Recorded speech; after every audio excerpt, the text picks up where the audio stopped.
Nagpasidaan si Davao City Police Acting Director Police Colonel Hansel Marantan sa mga pulis Davao nga dili magpabadlong o magtinarong sa pagserbisyo sa mga Davaoenyo. Gisulti kini ni Marantan atol sa flag raising ceremony sa parade ground sa Davao City Police Office kaganihang buntag tungod sa pagkalambigit sa mga pulis sa issue sa extrajudicial killings nga mao giimbestigahan sa Quad Committee sa Kongreso. Sumala ni Marantan ngadto sa mga pulis nga mutabang sa gobyerno hilabi na sa pagpangita sa mga wanted sa balaod.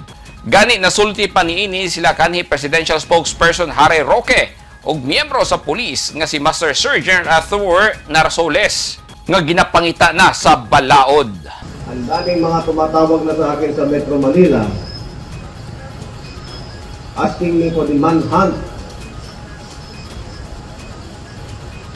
of people very much interested and most wanted for the clarity of all these issues.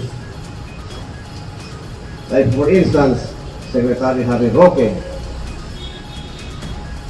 Art Solis, and many more.